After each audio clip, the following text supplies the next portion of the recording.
Someone is in the house. I'm awake. I don't recall falling asleep. I'm not even really sure how I got into bed.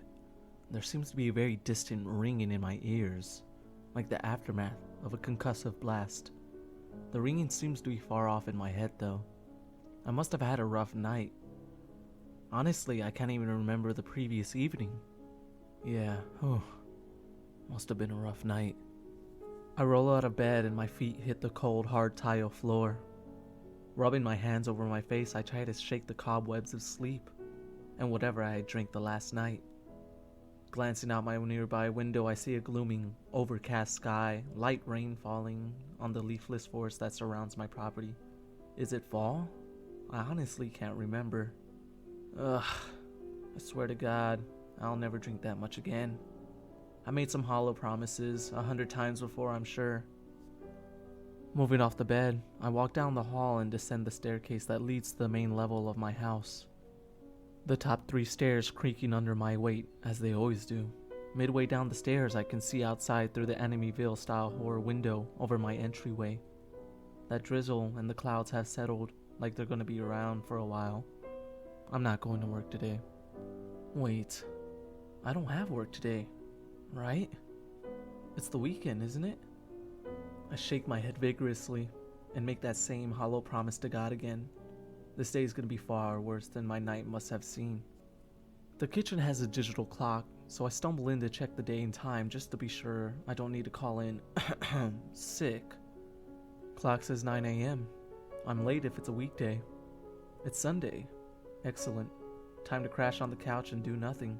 My God, I'm tired. That couch is calling my name. I leave the kitchen and move through the archway into the living room, noticing that the hard woods are just as cold as the tiled floors upstairs. A small shiver moves up my spine and I make a turn towards the thermostat to crank up the heat before lying down and covering up with a throw blanket hanging over the back of my couch. The worn, cold leather of the couch creaks under my weight. I hear a familiar click from the thermostat as the heat clicks on, and I pull the blanket in tighter. Close my eyes and try to fall asleep. Maybe this hangover, the worst one I've ever had. I still can't remember the party. Hell yeah. Maybe that will be gone after a good late morning nap. Finally, he's going to sleep.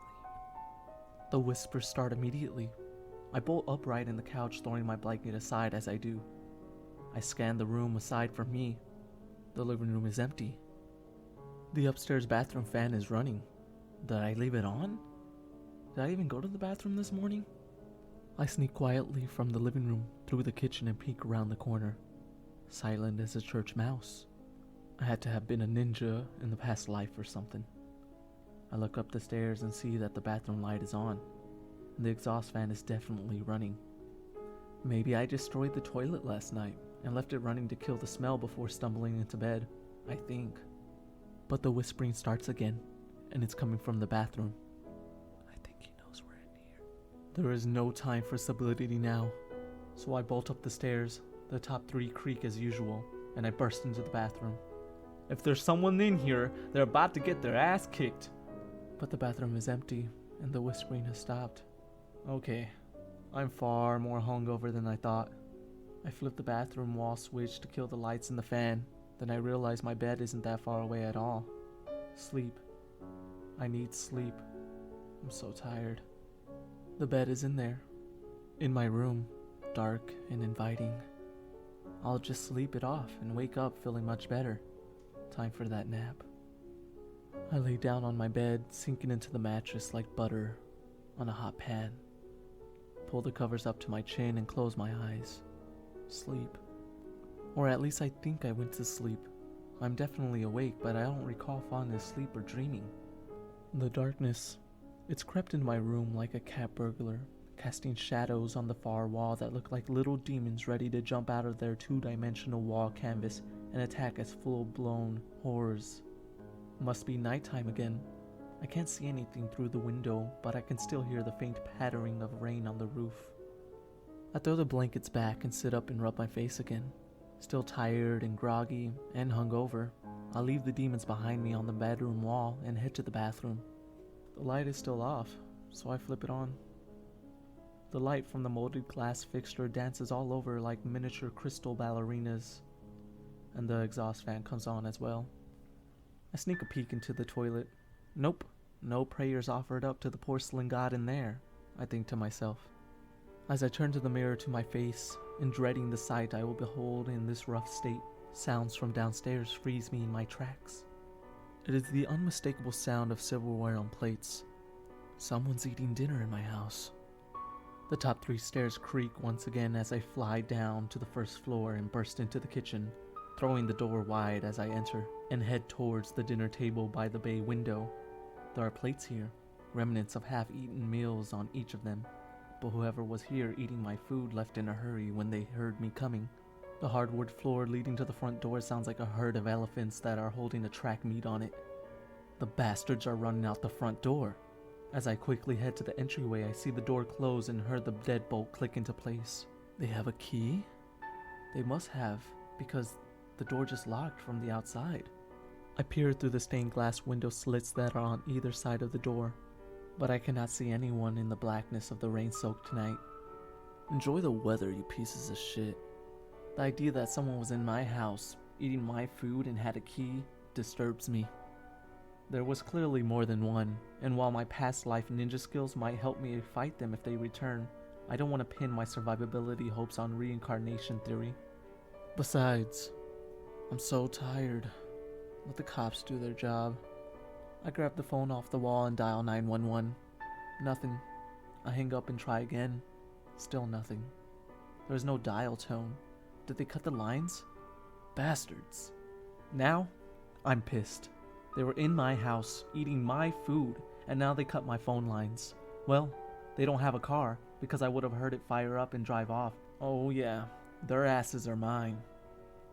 As I storm out the kitchen to the front door, I leave a trail of dinner plates, silverware, half-eaten food, and anything else on the counters strewn on the floor.